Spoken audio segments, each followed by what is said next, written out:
Truth, lies, shenanigans. What you All got, Rob? right, the way it works, our hosts bring you hot topics they want to share. We'll ask, is this truth, lies, or shenanigans? And our panel will talk about it for a bit until time is up.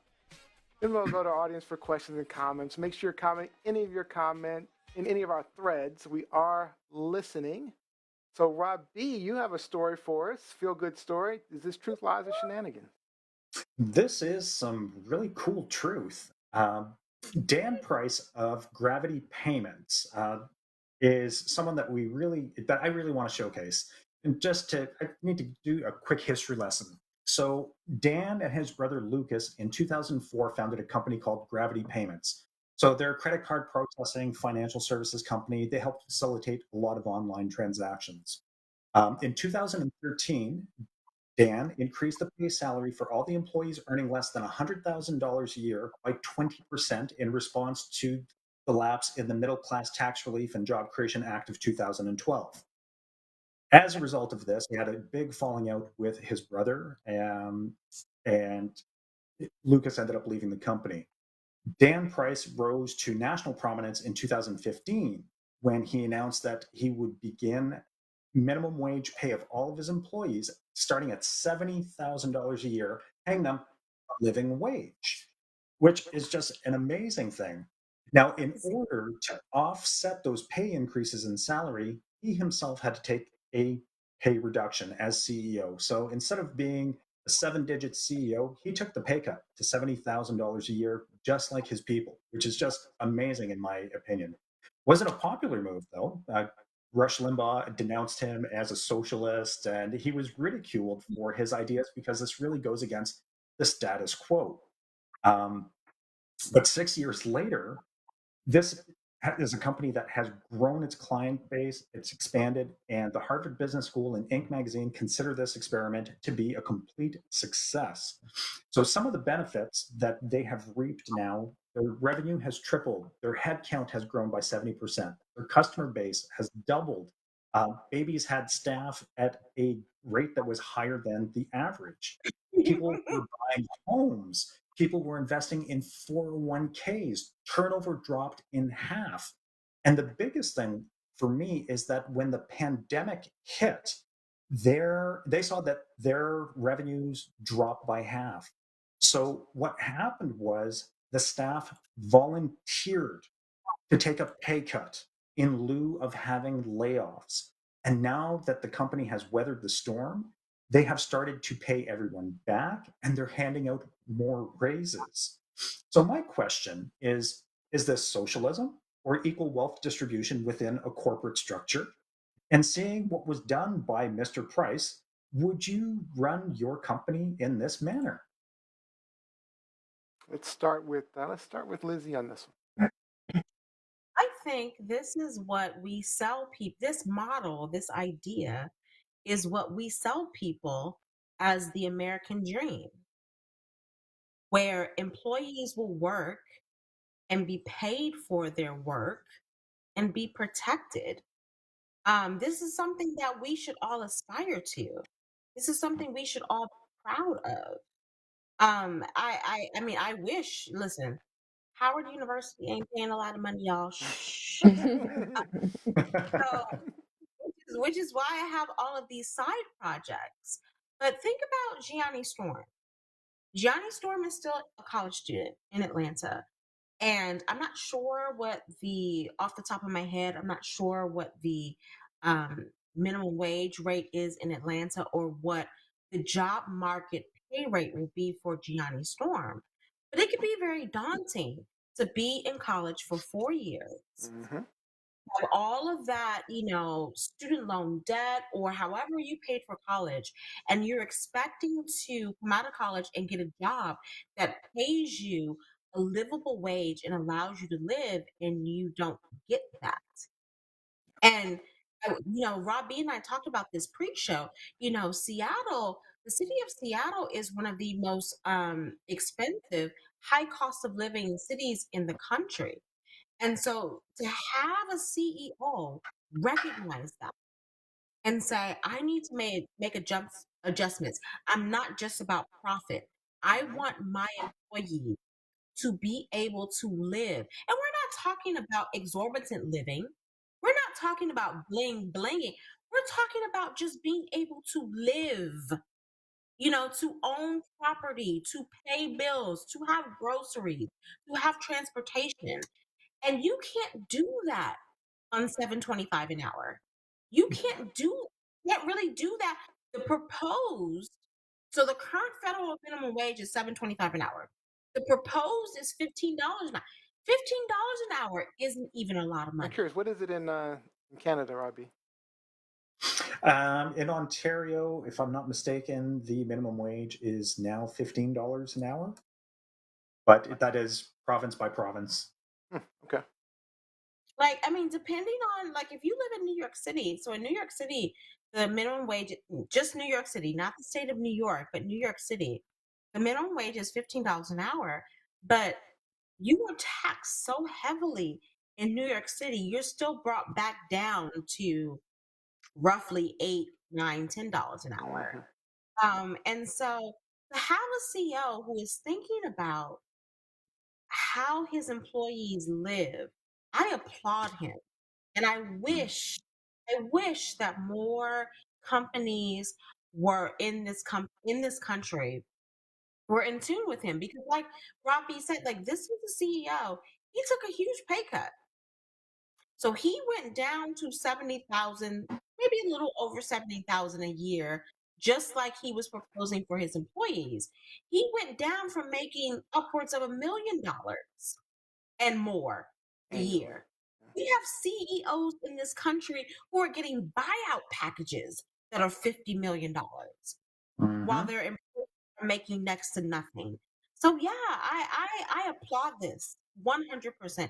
And props to him, because he's showing that this model is profitable. It's doable if we all put in the work. Yeah. Gianni? Yeah, I agree. Just following what Liz said about the model being profitable. I think that of course it may take some time for people to actually see, some type of success and profit from it, but it's 100% worth it because as you noticed, even the employees who volunteered, who's doing that at their I'm not doing that at McDonald's if I worked at, you know what I mean? I'm not doing that for them. Right. I'm not volunteering anything. So it tells you that the loyalty is there because they care. So I think that this is a beautiful model for what a lot of big businesses should aspire to be, small businesses. It's a team effort. Definitely a team effort, and I respect him. And I think it's courageous, definitely, especially in the face of it, like people being against him. I think it's very brave, and I think it's also humble of him. So I respect it very much. Yeah. Quick question before we get to Neo. Do we know where his brother is now? The brother who didn't agree with this model? Do we know I where he don't know is now? where I don't know where Lucas ended up, but because of the model and the profits that they've been able to turn over, they actually opened an office in Boise. Also, they've opened another office, and they're instating the 70K salary there as well. Wow. I might have to Sweet. move to Boise, Seattle. I might have to move to Boise. I love the whole idea of the minimum wage of 70,000. I mean, it's hard, I don't know, it's hard to do with small businesses, obviously, to be able to do something like that because, but Well, I not like yeah. that model. The fact that, you're able to get your employees to buy in on something is the key. I mean, that's the key takeaway. You know, you go through a hard time, a rough time, like a pandemic, a global pandemic, and everything goes to shit all of a sudden, you know, are your employees going to stick with you? Most employees are not. Most employees are like, hey, what? I need to make money. I need to do this. I need to do that. But it goes to show that if you take care of others, you take care of your employees, um, that comes back to you. You know, I've worked some places that I loved working. I've worked in places I hated working. And the places I loved working, I was always willing to take a little bit less pay. I was always willing to take a little bit less, because it may have been less stressful or whatever. So I was always a balance um, that I was looking at. And it always played a big role of like, kind of supervisors do I have? What kind of people am I working with? Hmm. Do they care about me? All those things go through my mind, and you always waiting, which ones are more important. Money's important, sure, but when money becomes more important than, the individuals, then that's not the place I want to be. That's not the place I'm willing to go all out for. Um, Yeah. so yeah, I think he had the right idea, and he's showing that he's reaping the benefits from his idea. What are your thoughts, Rob? And let's put out there that he did struggle initially. Like Hmm. this He did. idea wasn't an overnight success. Right. He did struggle initially, but the sacrifice on both his part and his employees' part now has, paid off. Yeah. It's paid off. What were your thoughts, Rob? Worth Be it. honest. Thank you so much for your thoughts on this. And people need to be sharing this story to other leaders of industry so that they realize that paying people an honest living wage has tangible long-term benefits. I know that I worked Exactly. for Staples Business Depot for years, and I was just barely skirting the poverty line with a full-time job. Meanwhile, the CEOs were just making money hand over fist. And even Yep. now, the Staples CEOs, somewhere in $15 million, and the employees don't even have a basic benefit package. I know that they're looking at making changes and unionizing, but come on, like enough is enough. We watch shows like Hoarders and we admonish the behavior, go, oh my God, how can somebody actually live like this?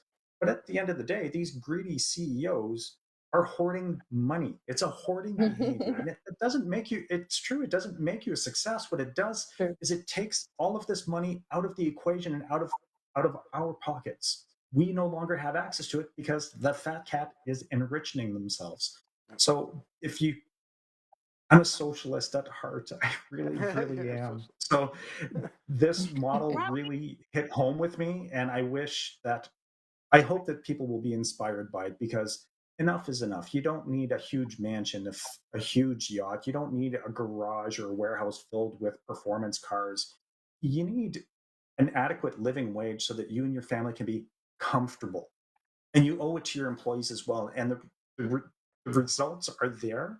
And to have that kind of loyalty from your staff because you treat them well, And he invaluable. makes profits on the back end. He doesn't need a huge salary. He can make whatever profits, or if his company does extremely well, then his stock options do very well. Yep. So he can still be wealthy, while still taking care of his employees. I mean, he doesn't. I mean, It's not. It's I'm not ever gonna let these someone. capitalist societies. We think wealth is all about this. You can still have both. You can treat your employees well and still be wealthy yourself. I mean, Right. need is a relative term. So I understand what you guys are saying, but there may be in some respects where I I should have a mansion. I Mm-hmm. should have a yacht, Right. but not at the expense of my employees. And so I think Amazon is a good model right now because you have Jeff Bezos, who is worth what at this point 60, 70 billion dollars. And I could be, I think I'm low when I'm saying He's that. officially the wealthiest man in the world right now, right? I This believe week, so. Yeah. this week it could be somebody, it could be next week. But think about all of the lawsuits and the what his employees are saying about how they're not being paid, about the conditions that they're working under. Like, do Hmm. you really, how does that equate to you being someone who's worth billions and billions of dollars and you can't pay your workers a livable wage? They're working under extreme conditions where they are not able to make it from point A to point B. Like that's not what I'm talking about. Like, I want to be living where I do have my yacht, I do have my, properties elsewhere, but also that my workers are living well. Like, I'm of the let's Yes. all You do can do both. All do well. Yeah, you can do exactly both. Hmm. all do this. Let's all do Let me get to this. these comments online real quick. So we got Matt Davis says, "I love this topic, Rob." Hi, Matt Um, Davis. George Fournier, it's definitely a good feel good story, but an anomaly in a capitalist society. Very It is an true. Mhm. anomaly. Absolutely. It is. And 70 that's the problem.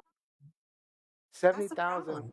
70,000, this is Kevin Thaxton, 70,000 makes for a better economy, less of a need for long term government assistance. Very true. Yeah. Mm, What is mm. 70,000 monthly? Let me see. It depends on the state also with the taxes. Yeah. Um, like It's certain just under states, $6,000 a month, Johnny. Oh yeah, certain that'll taxes, definitely do. See, eyebrows went up. She's like, "Yeah, I could get by on that. I could maybe buy some weeds. you know Yeah, I what? could get by." $6,000 a month in New York City, unfortunately, is nothing. Like It when it, depends on the Yeah, it no, depends yeah. on the cost it of depends on where Depends living. on you the are. market. In Georgia, in Atlanta, it's probably great money. Hmm. Up here, mm, Yeah.